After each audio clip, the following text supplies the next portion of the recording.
out. Bebe. Ayan. Marvin. Hi guys! Welcome back again to my YouTube channel. Nandito na ako ngayon sa Scarborough Town. At pupunta tayo sa taas para bumili ng regalo kay Marvin. August 12. Anniversary namin ni Marvin ngayon. Kaya bibili ako regalo. Dapat magpipiknik kami ngayon. Kaso makulimlim na parang uulan. Kasi kanina daw umulan. So, yun. Meron kaming natanggap na deliver. Nakalagay daw sa labas ng bahay. Nag-message sa akin yung landlord namin. Nabasa daw. Tapos sabi yung Marvin, kung may in-order siya, wala daw siyang in-order. Nakalagay kasi Crystal and Marvin. Naka-slash Crystal and Marvin. So, mamaya, pag uwi namin, check namin kung ano yung laman. Ngayon, bibili muna ako ng sapatos para kay Marvin kasi gusto niyang bumili ng sapatos para sa kanya, hindi lang niya mabili-bili. Awan ko ba dyan, pag sa akin, saka sa family niya, napakagalante, tapos sa sarili, hindi niya mabili. So, ako ang bibili para sa kanya. Ayan guys, nandito na tayo sa Scarborough Town, sa taas. Hanapin ko lang yung store kung saan ako bibili ng sapatos para kay Marvin. Gusto niya yung sapatos na yun, pero hindi niya binibili. Nangihinayang daw siya. Tapos yung sapatos, nabili namin ng graduation niya, hindi naman masyadong ginagamit kasi masyadong pang formal na yun.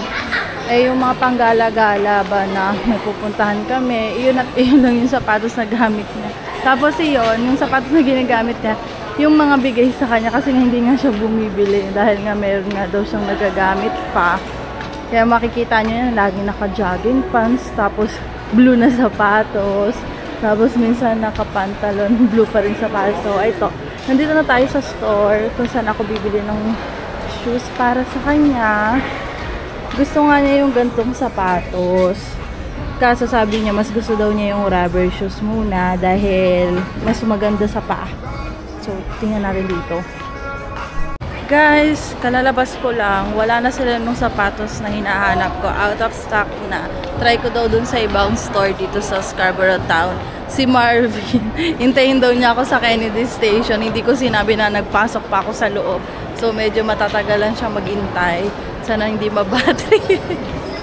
Kasi kakain na lang kami sa Korean restaurant. Dapat magpipiknik kami kaso makulimlim nga kaya hindi na lang. So, dito natin titingnan guys kung merong sapatos na hinahanap ko. Guys, nakababa na ako. Bali, naka-3 store ako.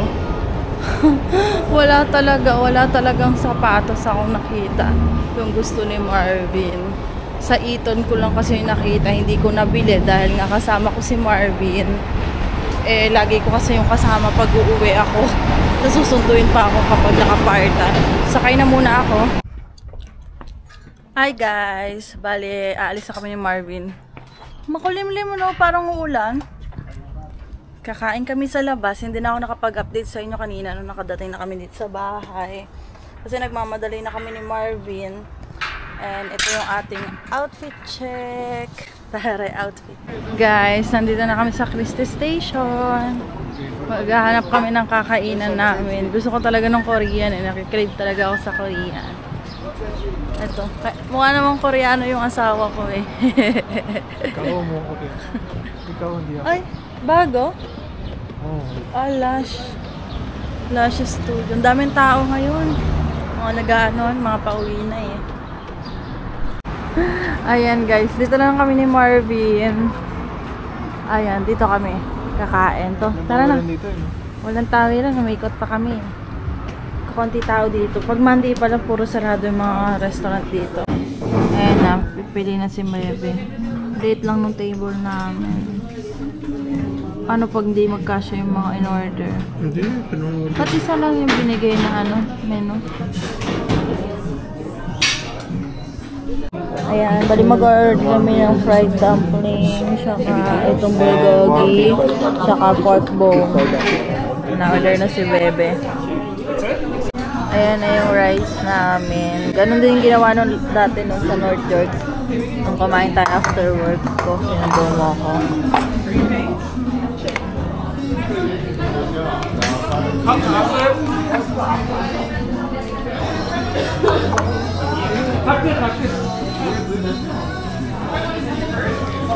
8번이 3번이에요. 이것도 불고기 스프.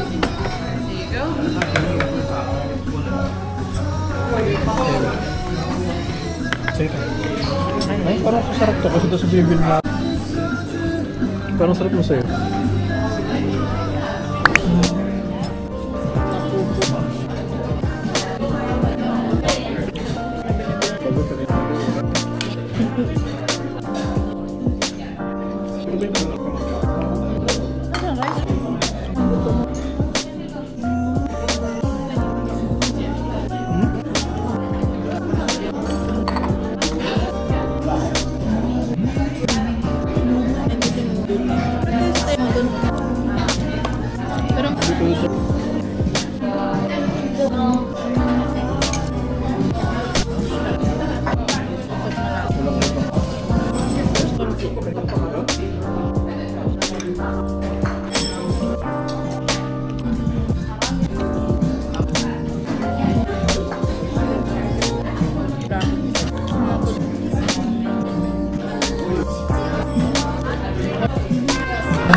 We're done na. Tapos na kami ni Marvin. Tapos maghanap naman kami ng dessert namin. Ice cream.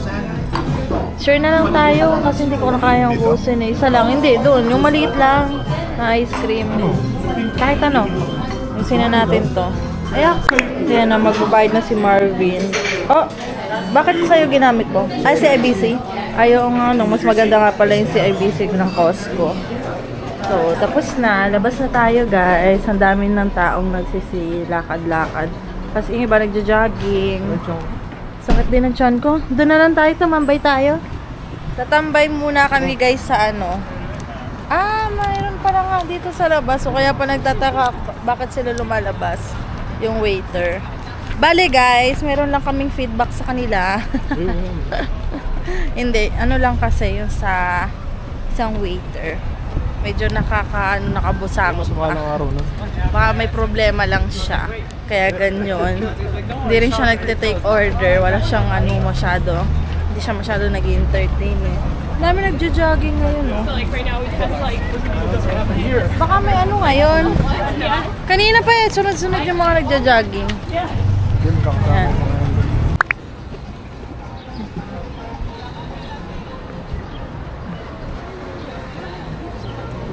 Dito na kami, guys. Lapit lang naman yung lakad mula dun sa kinainan namin. Ice cream. Daming tao Ano sa'yo? Chocolate. Yung 2 scoop lang yun sa akin. Maui brownie. Brownie? Ay, ito sa akin brownie. Saan ito brownie? Double scoop kasi, diba? Diyan. Chocolate chip. Can I get the... Single scoop. Chocolate mousse. Yeah, chocolate mousse. Ayun na. Pupunta kami dun sa may park. Tatambay muna kami ni Marvin kasi daw madaming mga puti dito.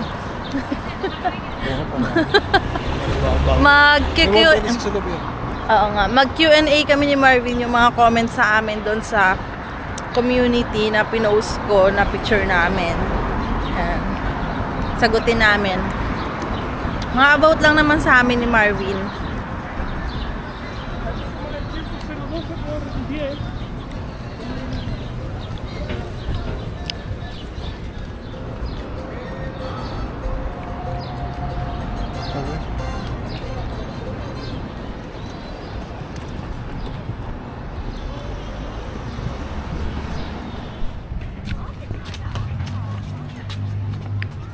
Guys, nilalamig na daw si Marvin.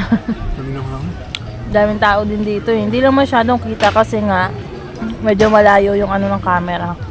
Hindi ko pa alam kung paano yung setup nito para medyo lumapit. Pero ang daming tao. Ang dami dito, pwede yung mga nagbabike, nag-skateboard. Nas dito side na to yung panglaro ng bata. Meron pa dong baseball ba yun? Tsaka soccer. Ang lawak nito. Joyce. Oh, ayan na guys. Bali, katatapos lang namin ubusin yung ice cream bago kami mag-start ni Marvin doon sa Q&A. Meron din kasing may nag-comment din doon sa Facebook page. Ayun. Una kasi, may nag-comment na ikwento daw namin kung paano daw kami nagkakilala ni Marvin. Kwento mo, paano? Una be, ikaw nakakasaulo. Tamo si Marvin, limot niya kung kailan kami nagkakilala. Kailan tayo nagkakilala? Basta 20 yan eh. Ayun. Balin, nagkakilala kasi kami ni Marvin yung time na nagtry ako gumawa ng Tinder. Tapos si Marvin may Tinder na yan eh. Ayun. Tinder, ginawan ako nung kaibigan ko na tomboy. Kasi yung time na yon nag-OJT ako. Oo nga, nag-OJT ako nung tapos pag-uwi.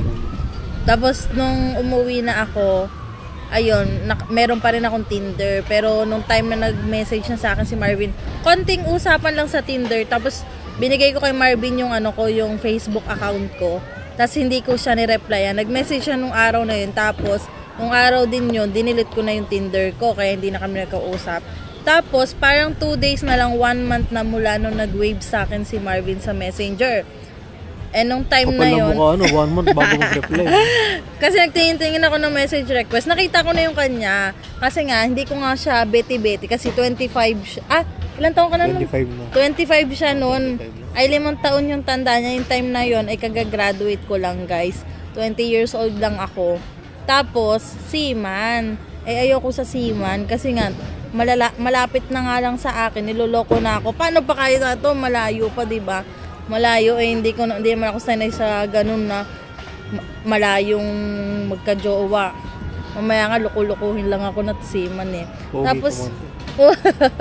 Tapos ayun na nga guys, nung ni-message ko nga siya ng June 27, June 27, tapos July 2, July 3 ata kami nagkita ni Marvin noon. Hindi, birthday ni Papa, umuwi ako eh. Before pala birthday ng Papa ko, before or pagkatapos ng birthday ng Papa ko, nagkita kami ni Marvin. Nagkita kami noon, nung nagkita kami, ano ko yun?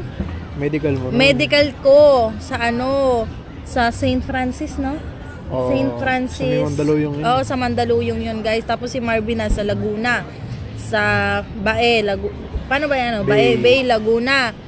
Yung biyahe nun, ilang oras? 4 hours, no? Traffic kasi. Kasi yung traffic talaga, pero mabilis lang yung kung walang traffic. Alam nyo naman, pagdating na dun sa napaka-traffic na. Tapos, nung time na yon, sana hindi natutuloy si Marvin. Kwenta mo bakit di ka matutuloy dapat nun. Hindi na kami magkikita. Kasi yun, diba, hindi mo na umihi. Bago umalis. Tapos, dating ng approaching Kalamba, hingihi na ako. Yun na nga dahil sa pag-iihi lang. Kasi yun, buti nag-stop dun sa may tapat ng SM Kalamba. Dun talaga nag-stop dun kasi parang nagsasakay ganyan, parang tumigil sila matagal? Stopover, Matagal din sila 5 tumigil? 5 minutes, 10 minutes. Basta less than... Buti nakaihi ka agad. Jingle muna ako. Jingle lang siya sa tabi-tabi. Tapos yun, ayun na, dumiretso na ako. Diretso na. Sabi niya kasi hindi kasi ako tumitingin ng mga message sa akin kasi nga nagme-medical ako noon. Tapos sabi niya sa akin, hindi na daw siya makakapunta. Hindi ko pa yung nababasa. Tapos maya-maya nag-message siya na tuloy na daw siya. Di sabi ko, okay. Tapos inintay ko na lang siya noon. Kasama ko yung kaibigan ko since high school, si G. Marie. Oo, kasi ipinasok ko rin siya doon dahil doon ako nag-OJT sa hotel na yon. Kasi sinama ko siya, hindi natanggap kami parehas. Tapos pagkatapos ng OJT namin, diretso uwi na kasi nung time na yun sa Marikina pa ako nag-i-stay, guys. Nakikitira muna ako. Marikina na, dumiretso na tayo Marikina Diretso na kami ng Marikina. Tapos may mga kasama ako ang dami namin. Tapos kakain kami. Siyang nag-approach na siya daw magbabayad. Hindi ko pinagbayad, parang ilan tayo nun, be? 7? Basta ang dami namin. Basta mga ganun siguro, 7 ata kami nun. Sinama ko. Kasi hindi nga ako sanay na makikipag-meet ng ako lang. Kasi yung time na yun, uuwi na rin si G. Marie kasi may ibang lakad siya. So, yun na yung mga kasama ko. Hindi ko siya pinagbayad. Ako ang nagbayad lahat. Tapos pag uwi ko, nalulumo ako. Sabi ko yung budget ko naubos na. Kasi ayoko nga magpalibre. Tas that time, guys, kuya ang tawag ko sa kanya. Nung unang kita ko kay Marvin, talagang, wow, Kuya. anghel. Wow, angel. Pala ako nakakita ng angel, hindi siya halatang 25. Gwapo. Ang Mga puti. 24 lang. Ang puti-puti niya kasi.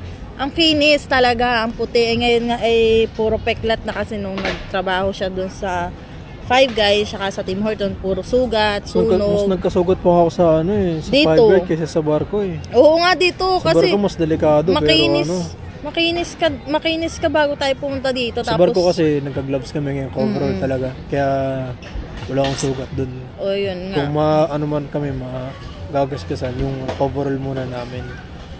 Eh dito kasi diba t-shirt lang naman. Oo. Tapos, ayun na nga guys. Pagkatapos ba nun? Pagkatapos namin magkita, so hinag ko siya, pinakasakay ko siya ng angkas. Kasi parang pahirapan ng makasakay ng... Gabi na. Oo, anong oras na nun? Pahirapan ng makasakay papuntang Cubao. Cubao, no? Sa Cubao para makauwi siya sa kanila. So, pinag-angkas ko. Tapos, inabutan ka ba ng ulan nun, be? Oo, ata. inabutan ng ulan. Di ba pinababa hindi ka? ba yan? Parang pinababa ka nung time na yun eh. Tapos, pagkatapos nun, guys, hindi niya na ako tinigilan. Papansin na siya ng papansin sa akin. Kahit hindi ko siya nire-replyan, sinisin ko lang siya. Message na yun ng message sa akin. Ano ba nakita mo sa akin? Wala naman. Ganda ka dati.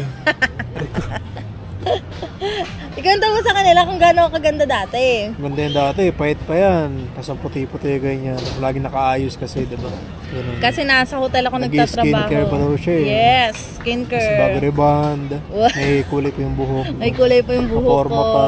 Yes, so forma pa. Kasi syempre HRM kailangan nakaayos lagi. Pagdating Tapos dito, proper. Pagdating dito, nung nakaraan sa winter, wala na.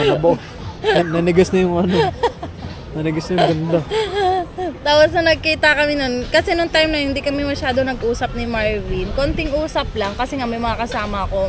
Tapos yung pangalawang kita namin, iyon talaga yung pinaka first date namin. Bawa. Parang ilang araw din yun, no, bago tayo nag-date. Tapos, yun nga, ang usap namin, pag nagkita kami ni Marvin doon sa first date namin, yayakapin ko siya. Kwento mo ano nangyari? Oo, nakaganto ko eh. Pagbaba sa sa UV ba yung UV? Oo, sa UV. Nakaganto ko. Sa Cubao, nakaganyan siya. Natakot ako. Takot ko. Laka ng muscle. Natakot ako sa kanya. Ang ginawa ko, iniwasan ko siya, lumiko ako. Tama mo. Ganda. Sumunod siya sa akin. Ano siya, sabi ko, syempre first time kong makikipag-meet ng mag-isa talaga, tapos kaganyan siya sa akin. Kapal ng mukha. Hindi siya mahinhin that time, pero nung mga yun na, nung punta na kami MOA, first date namin na, niyaya niya ako dun sa umiikot-ikot dun sa MOA. Yung anong tawag dun? Hindi ko alam tawag kasi. Yung sinakayan niya nung sa saan nga yun, nung birthday ni Marvin, nung pumunta, Canada's Wonderland, yung parang umiikot-ikot, hindi ako sumakay. Kasi naranasan ko na siya one time nung sa Pilipinas. Hindi ko talaga kinaya, guys. Umiiyak talaga ako pagbaba. Sabi ko, bakit ako sumama dito? Tapos si Marvin, napakagalante. Di ba ang galante mo sa akin nun, bebe? Galante na, saan niya ako niyayaya. So, lagi niya akong kinayaya kumain. Aya ko. Tapos pag magde-date kami ni Marvin, KKB, hindi ako pumapayag na ililibre niya ako, di ba? Kaya na-inlove sa akin si Marvin. Tapos ngayon, wala nang mapakain sa akin. Tapos, ayun, ano yung comment? Sa Ate Joy Sarah.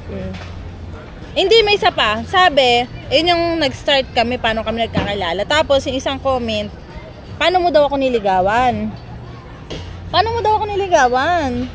Hindi naman. Baliktad.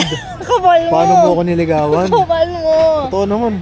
Hindi kasi siya tinanong ko siya noon kung nililigawan niya ba ako kasi lagi na siyang pumupunta sa akin. Pumupunta siya, nagbibiyahe siya ng 4 hours, guys. Tapos every week. 3 hours na kasi walang traffic. Kapag wala masyadong traffic, 3 hours. Tapos minsan nga pupunta lang yan, ilang oras lang kami magkikita. Magkikita lang kami mga 2 hours lang kasi may trabaho ako. Kasi nung time na yun, hindi ako masyadong nagde-day off kasi tanggap ng trabaho noon dahil nga yung time na yun, malapit na yung operation ng papa ko sa puso.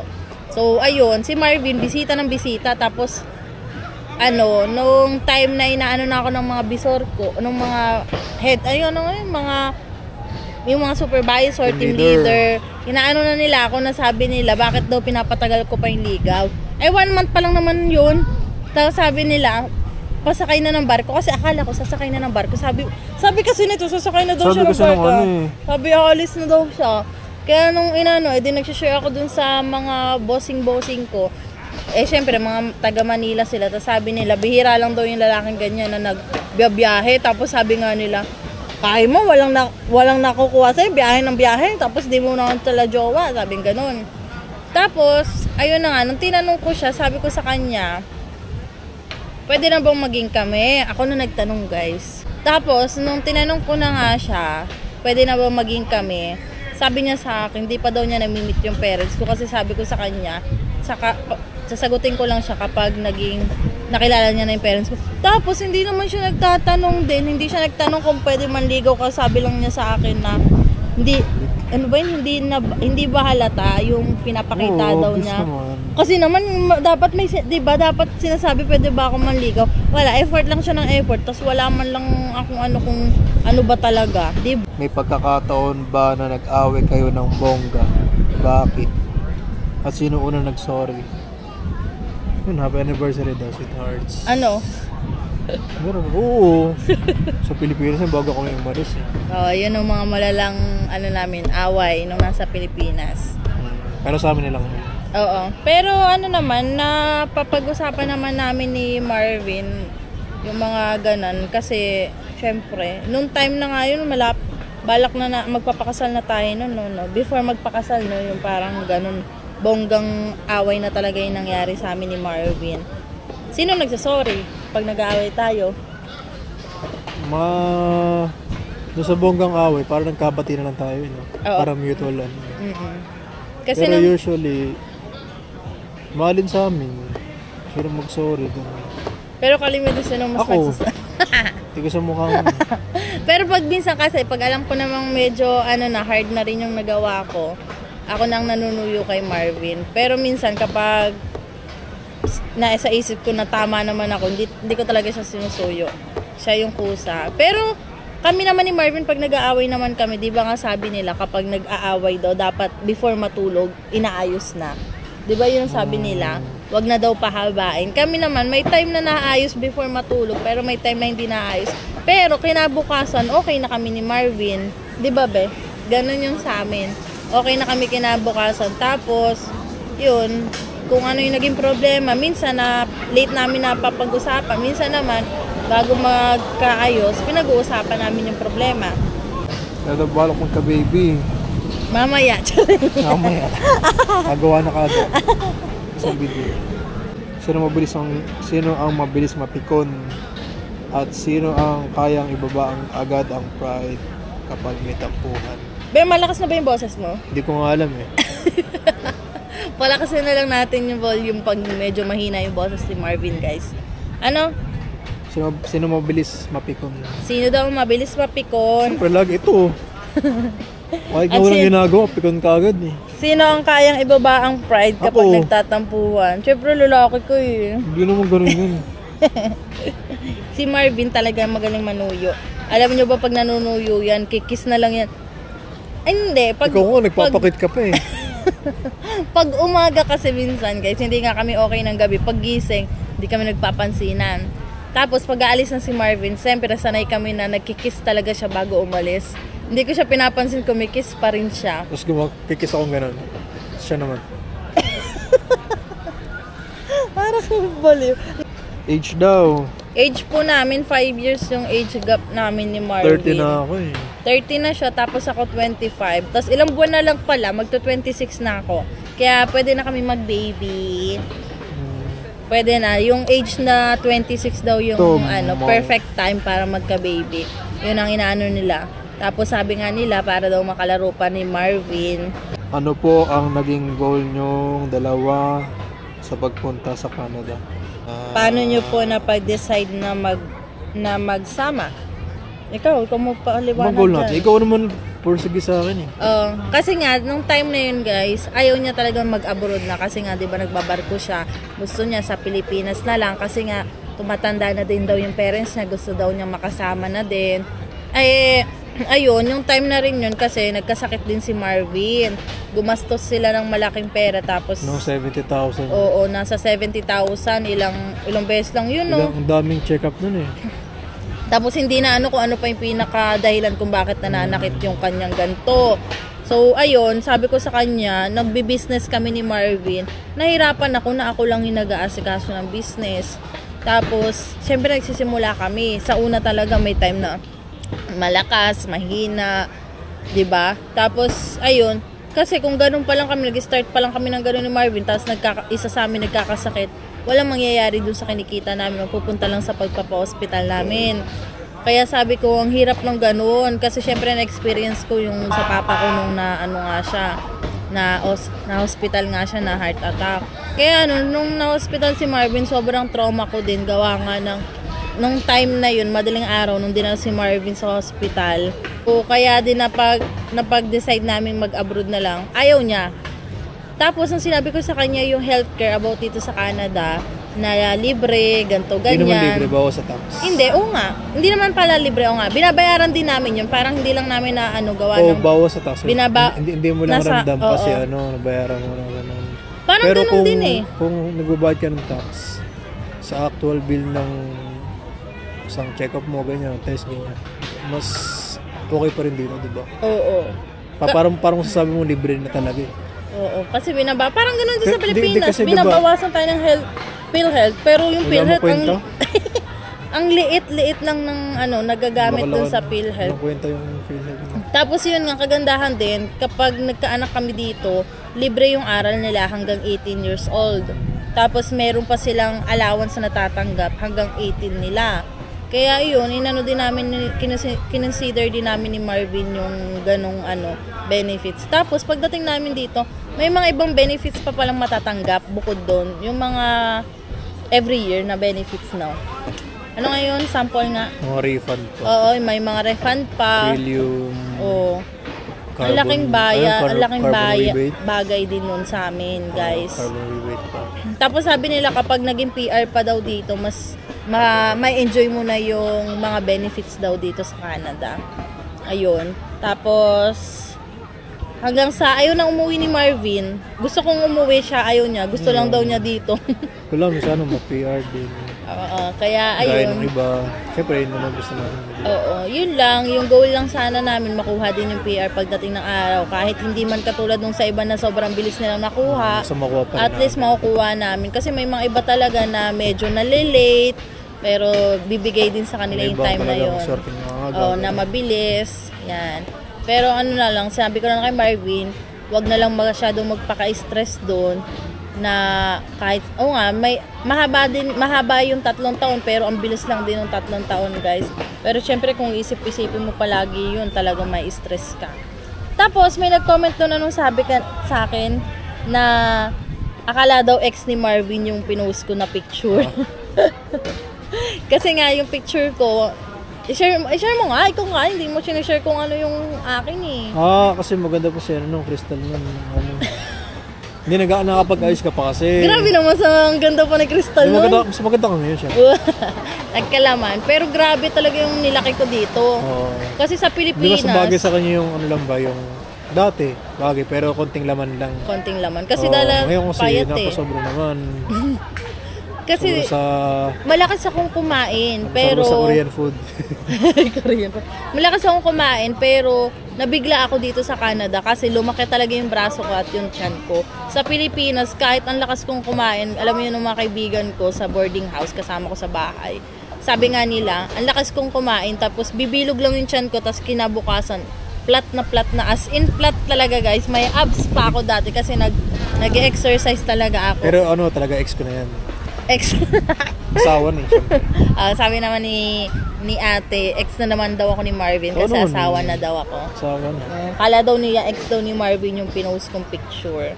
Ang layo na kasi ng itsura ko dati sa ngayon. Pero okay lang. Babalik din yan. Hintay lang natin. Hintay mo lang ba ha? Isang taon mo na sinasabi. Tapos may nag-comment na ang gwapo daw ni Marvin. Hindi totoo yun. Kaya maniwala. Ang gwapo talaga ni Marvin, guys. Promise. Alam niyo ba, binabalik-balikan ko yung mga picture na nung college. Guwapings niya, kaya nagtataka ako kung bakit binabasted siya nung college siya. Binabasted siya, nabasa ko eh. Nakulang yun. At least, thank you sa inyo dahil binasted nyo, niloko nyo si Marvin. Nasa akin si Marvin ngayon. Diba? O, diba? Uwi na tayo, lamig. Ayan, nagpaparamdam na kasi nilalamig na si Marvin guys. 7:34 na kaya uuwi na rin kami guys. Dahil may work pa kami bukas. Ayun, celebrate lang namin ng konti, simple, yung aming anniversary. 5 taon na kasi kami ni Marvin. 5 taon na nag-aaway. Ano ba? Babaliwan. Hay nako, 5 taon niya na ako hindi nilalambing ng maganda. Ang lambing ni Marvin ang bilis ma-expired eh. No? Mga 5 minutes. Mga 5 minutes lang akong yayakapin, tapos mamaya hindi na uli. Hindi ka kasi nagdala ng jacket mo. Ako pa tayong baby. Baby. Oh, yung baby. Yan. Wait nyo na lang yan. Pag binigay na sa amin ni Lord, ayan na yung baby. Nagtatanong na si Marvin kung ano ang magiging girl version at boy version naming. Bye-bye. Iniwan na ako ni Marvin. So, ayun lang guys. Magpapaalam na ako kasi uwi na kami ni Marvin. Magtatapon lang siya ng basura sa ice cream. Dito tayo dadaan. So, don't forget to like and subscribe sa YouTube channel ko. Meron akong Facebook page na Crystalline Canada. Yun. Nag-upload ako ng mga daily ek-ek namin ni Marvin. Pakonti-konti kapag may time. Kasi may time na pagod. Hindi ako makapag-upload. Meron din akong TikTok account na Crystal Herrera. Yan. Medyo na ako, active na doon. So, yun lang guys. Bye-bye!